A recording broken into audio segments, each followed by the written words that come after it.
Oh, look at this unit. Oh yeah, you could 100% saw a whole person in half with this. I found the cursed object, and now we'll have haunted hillbillies come after us, I'm sure.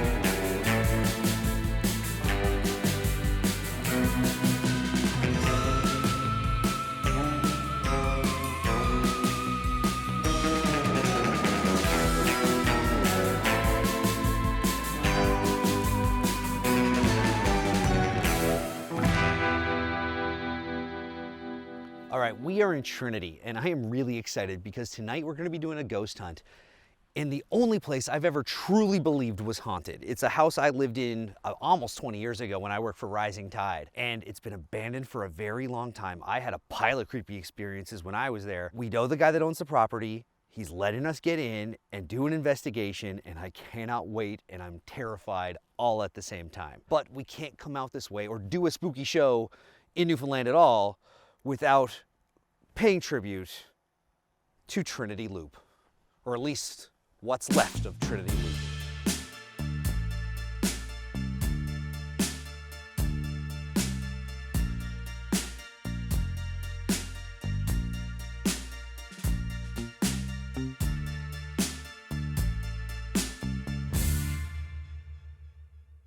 We are in the house that I lived in a long time ago. How long ago, Mike? It was the summer of '06. Wow, Yeah. 18 years ago. I had a hair and everything, man. It was nuts. Wowee. I ended up living here by myself, which wasn't the original plan. But the person I was rooming with, they got sick and they couldn't stay. And I ended up in this house by myself, and I found it very unnerving. And this house hasn't been lived in quite some time. Talking to the guy who owns the property, he's actually expecting to tear the house down. By the time this airs, this house might not be here anymore. Good, yeah. Right. So it's really a last chance to do it. The family that originally built the house purchased from the Crown over 100 years ago. Wow. You know, at the time, you didn't usually purchase land from the Crown. You usually just put a house up. If anybody would have reason to still be around. And so we are gonna do it.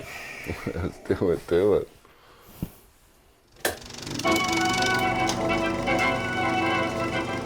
Today, I'm in Trinity, Newfoundland at St. Paul's Anglican Church, and this is an incredible graveyard. And knowing we were coming this way, I wanted to make sure we could line up a special guest that could tell us a lot about the history of this place, and there's nobody better for that than Mr. Kevin Tu, the founder of Trinity's historical walking tour. I've been doing this tour now for 27 years, and every morning at 10 o'clock I do the tour and I bring people in here and tell them some of the highlights of the cemetery here. Obviously, Trinity as a community has been around for hundreds of years, and this cemetery really kind of showcases that history. The first church was erected on this site right in the middle here in 1731, and that lasted the people of Trinity until the 1820s when it was replaced by a second church. And that church lasted the people of Trinity until 1892 when it was replaced by the one you see here today. This is the largest wooden Anglican church in Newfoundland. It seats nearly 600 people inside, 102 feet to the top of the tower up there. And it's such an iconic building as well. Like whenever you see photos of Trinity, you always see St. Paul's. And we noticed a big difference in this graveyard over the last 20, 25 years. And we attribute that to climate change because we've had winters with no frost in the ground. So we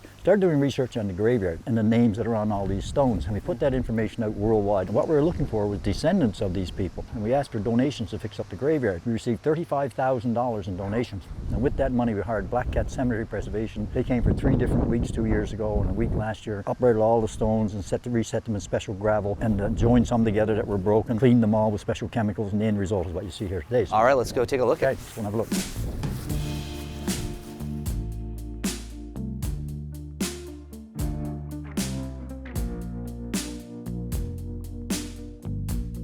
Oh, so this is the Reverend. Reverend Dr. John Clinch. In order to become a doctor back in those days, it was almost entirely by apprenticeship. John Clinch apprenticed with Dr. John Hunter back in England. There was another young apprentice at the same time, and his name was Edward Jenner. And Clinch and Jenner became friends. Edward Jenner discovered the first vaccine against smallpox, and he sent some of that vaccine out to his friend Clinch here in Trinity with instructions of how to use it. John Clinch could not convince the local population that he actually had a cure for smallpox by making them sick with cowpox. He vaccinated his 17-year-old nephew, Joseph Hart, and after the cowpox had run its course, he put him in contact with people who had smallpox, and the young man did not contract the disease. And that convinced the local population that John Clinch had some sort of cure. And over the next 2 years, John Clinch vaccinated over 700 people in the Trinity Bay Area against smallpox, and they were the first smallpox vaccinations done anywhere in North America, were done by John Clinch right here in Trinity. The saddest story that's in this churchyard right here. Going through this cemetery and Yeah. talking about the history here, but there's a couple that are actually a little bit spookier, and they're just There over. are, yes, They have just some over connections here. around this way. So do we want to head over there and you can? Certainly can. Come on. All right, let's head out. Let's go. The two houses behind us here, Mike, they were occupied by people who moved down to Marlin's Eye in the early 1960s. Oh, it was the 1960s. Was that recently? Okay. Yeah, the 1960s when they resettled down here. The one on the left was occupied by Aunt Beatrice and Eli Toop, who Okay. moved down.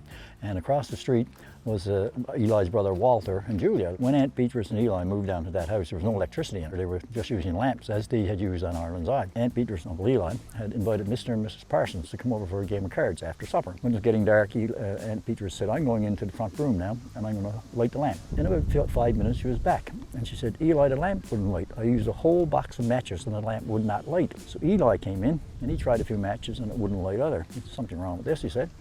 She says, "I'm going over to see Walter across the street and see if Walter's lamp is okay." So Eli went across the street. So Walter said, "I'll bring my lamp over now and see if it will light it as well." So he put his lamp out, went into the parlor, and he tried to light his lamp, and it wouldn't light. But at that point, Walter said he felt some presence in the room. Okay. And he said to Eli, and Eli stood up and he said, "Whatever you are, if you belong to God, go back to God. If you belong to the devil, go back to the devil." And with that, he took a match, struck the match, and lit the lamp. And it just first time after that we're fine. It worked fine, yeah. Cool. Great. That sounds really fun. And that happened right there. Right there. Just a few years ago. Like not well in the grand 60 scheme years. of 60 years. 60 years, but in the grand scheme of Trinity, that's actually a pretty That's a very short time ago. time, yeah.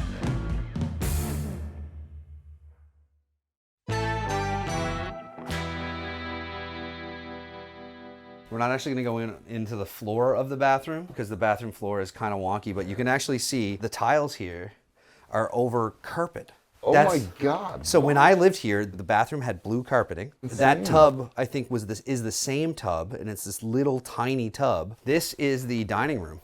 Is it? There was a big table here when I lived here. This record player was actually under the shelf, and there was a pile of records, and I just used to sit out here listening to Freddie Fender and stuff, like just whatever the records in the house happened to be. So I used to like sleep in the living room all the time. Right. Because I didn't like the bedroom. So especially like once I was here by myself, I just turned the TV on, crash on the couch, and that's how I spent that summer basically. Right. Now, are these some of the records that you I would guess that enjoy? was some of the records. I mean, I guess it's some of the records. I looked through and I didn't really recognize them. This was my roommate's room. But yeah, so this was his place, and it just had like the curtain as the door. Oh, God. Both of them did, right? And this is where the magic happens. Yeah. That's what you say when you go into the bedroom, right? So this was my bedroom. Oh my God, dude. And so the first night I stayed here, I found the bed really uncomfortable. So I took the bed apart. Yeah. Oh. yeah. I took the bed apart and just put the mattress on the floor and slept on the mattress, and I found that really uncomfortable, and then eventually started sleeping in the living room all the time. A couple times through the summer, I'd come back and try to sleep in the bed because it's a reasonable thing to do, and I woke up to noises. I'd have these weird feelings. I would have just all kinds of stuff go on. I'm not gonna lie, there were nights that I actually would have to get up and pee and would be so nervous of going down this very short hallway, I'd go outside and pee into the bushes. Yeah, so I never have liked this room. That's why I figured I'd bring you here. Yeah.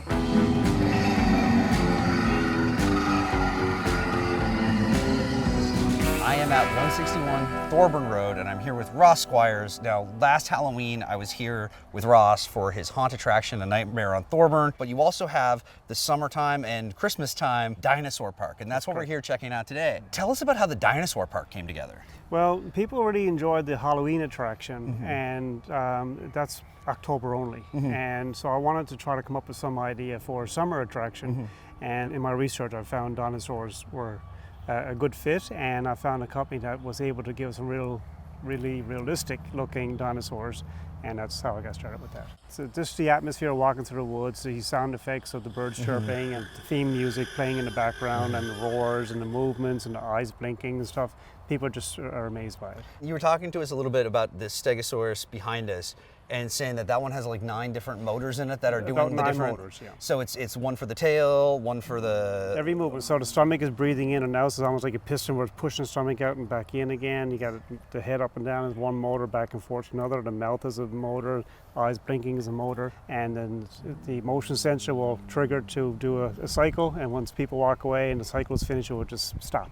You run this throughout the week, and you have a couple set kind of open hours, but you're also pretty accommodating if people are traveling in for this. I'd like to accommodate as many people as possible, especially people coming in from outside the Avalon who are coming in, especially for kids for doctor's appointments. They might be on a tight schedule, so if they're coming in from out of town and they're not here during a time that we're open, they can certainly call or message me and we'll do our best to open for them. With regards to the Halloween attraction this year, what's your plan around when that's going to get started off? We're looking to start the second weekend in October and run right through until Halloween night. And then once Halloween night is done, we're transition back to dinosaurs. It's so much fun to come through, and I'm looking forward to coming back during the haunt. But it's just the dinosaur attraction is so great, and so many people don't know you're even here doing it, and it's just such a fun thing for families and kids to come through. And so is the haunt attraction, and so is Merry and Bite when you do the Christmas version of the dinosaur walk. Yeah. So Ross, it's so much fun to get out and chat to this stuff, and I really appreciate everything you're doing here. So it's really great to see you. Well, thank you. Yeah, I can't wait to come back for the haunt.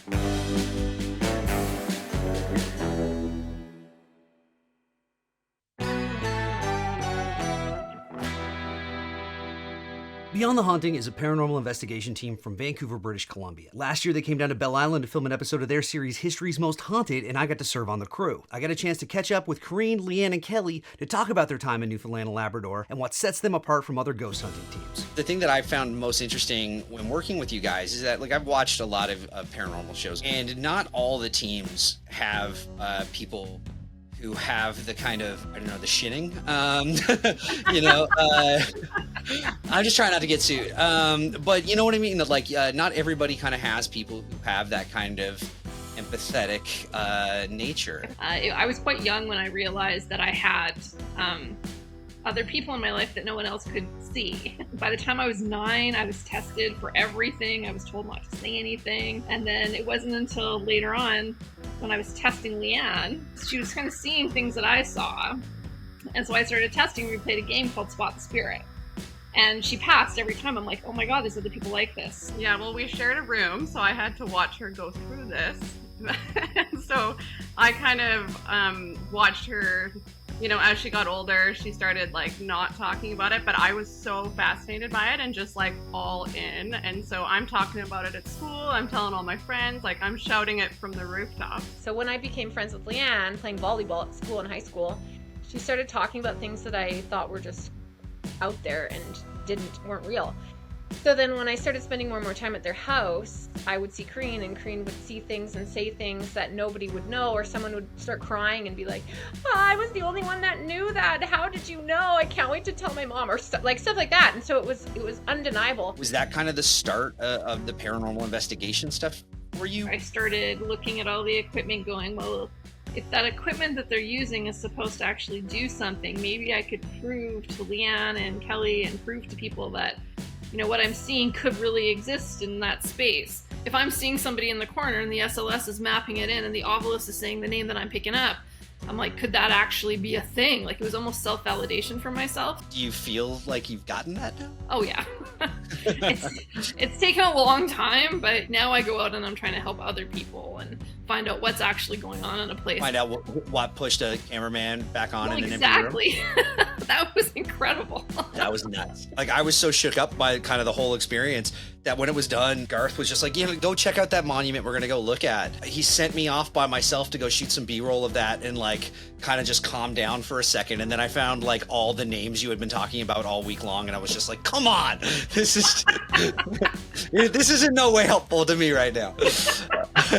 Yeah, the timing of that too. And it was funny because we were talking about the Belle Island episode and just stuff that happened earlier, and it was almost like that house and everything in it, there's still things about that property that we investigated, and that night where you got touched and pushed, there's so many things that were just like, that was incredible. It's hard to describe, right? And like every single person on the island had a story or had an experience and just were confident in the supernatural, which I really appreciated. Mineral composition of the island, you guys feel like that has anything to do with all of the history of Bell Island and all the stories and lore that come from there? You gotta wonder, because especially with the mine being all iron ore, and they had quartz there, and all, like you said, all the minerals that are used in certain practices, you gotta wonder, like, they dug up how many miles underground and under the ocean, and like having the water surrounding it, and then all those minerals, you've gotta wonder if there's something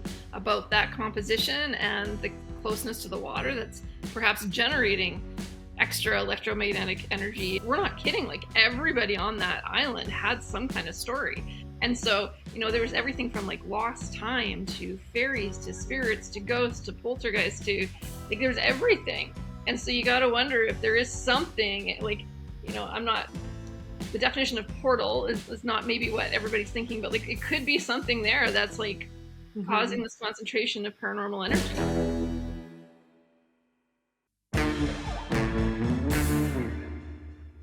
This chair is ridiculous. It's great. I love it. It's really undermining this whole... No, I don't think so. Do you remember when I used to live in this house? It was a long time ago. I would sit in the chair in this room and listen to records.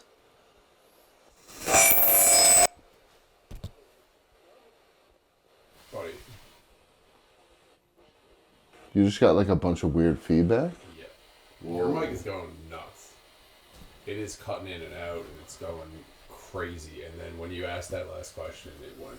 No, I heard it come through your headphones. Yeah. Do you remember me sitting in this room listening to records? Do you remember me sleeping in the living room because I didn't like the front bedroom?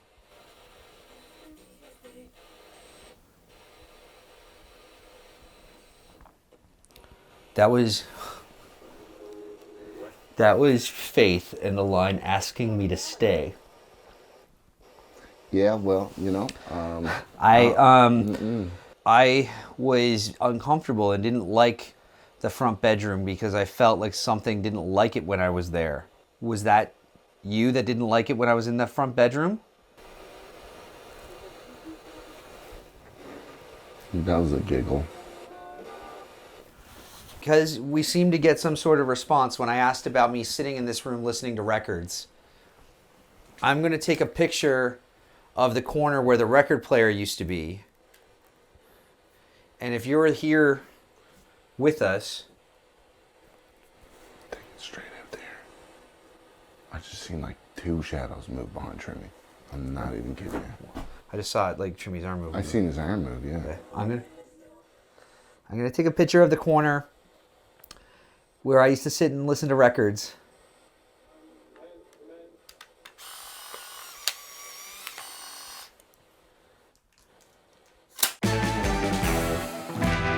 I am here with Sarah Canning, who I actually met years ago. Three years ago. Was it that long ago? Yes. One of the fun things was I didn't realize that you were from here. I had seen you in different stuff over the years, and it just never really clocked with me that you were from Newfoundland, and then now you're back on vacation, so we figured it'd be great to talk about all the horror movies you've been in, because you've been in so many. It seems like it's exclusively like horror or Hallmark, and it's just one or the other. There's a few on the spectrum in between, but I was joking about this actually, about like the horror end of things and the Hallmark end of things, and how funny to be like, that they'll still have me on either end. Yes. Was there a draw to the genre beforehand, or was it just as a working actor you kind of fell into it and then that's the stuff you started to do? The Vampire Diaries was one of the first major jobs that I had. And then after that, I, did an episode of Supernatural, and there was some, some kind of thrillery type things that I'd done. And I actually read some horror films like earlier on that I didn't end up doing. I think I was pretty cognizant right from the beginning of the kind of specifically female characters that I was interested in horror movies. So I think It's been more in the last, I would say like 6-7 years that I've started doing horror films. I just was always very wary, I think, of like fear being exploited in in certain ways. And listen, I've screamed my head off in a lot of horror films, and I've died in a lot of horror films. So it's not really about that. It's just definitely kind of going like, what is the depth of this character? What is the character bringing to the story? Is the character there to just run screaming through the woods in like a see-through nightshirt? You know what I mean? Like, I've just always been pretty aware of those kinds of things, but like, I am so down for a crazy death scene or whatever, you know? Like, it's just always wanting to make sure that the character is bringing something specific to like moving the story. I'm a bit of a wimp about watching horror films. I remember loving Hereditary, but like couldn't watch the end. Actually sitting in the movie theater with my hands, I think eyes shut, ears, like I just couldn't handle it. But I loved it. I feel really lucky because in the last few years, certainly like I've gotten to do some horror films that are like really bridging a couple of genres, or even like there's the dark, but then there's also the comedy, because it's also a really good challenge as an actor, like really figuring out tone and working with the director and the other actors to kind of go like, what is this? Like, what exactly are we trying to do? Because that spectrum's become so broad in horror, which I think is really exciting. I so appreciate when people want to talk to me about those films.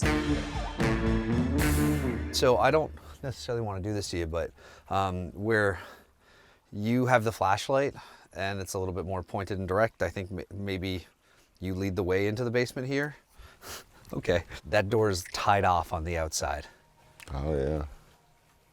Let's go down in this nope place. Oh man, this You all right? Watch your head, buddy. I know you always love an abandoned crib. Yeah. Oh, I certainly do. Oh no. Oh no. Why is it so leaky here and it's not wet up there? This is right under the bed in that room. Oh, that's fantastic. There's this really crazy kind of stone foundation in here that's a completely different footprint and style than everything else. Like, everything else seems to be kind of like traditional concrete or brickwork, and this is just real rough stone. It's like hand-laid stone, man. I had two versions, that's why they kept it down. Oh my gosh. Ah, Mike, put it away. This looks like she's giving him a death glare and also holding that child's face like kind of up. She was and being you can't scallywag. and you can't pick out, like, this kid just looks weirdly ghostly, and I know it's probably might just be. Look. Man, he's almost like coming out of the picture there. I mean, now, yeah. Now, yeah. Crazy. A witch's broom, they call Oh it. yeah, basically, yeah. But it looks like it's a homemade one. Yeah, yeah. Using a can and just an old branch. Oh, oh, great. Now the curse is loose.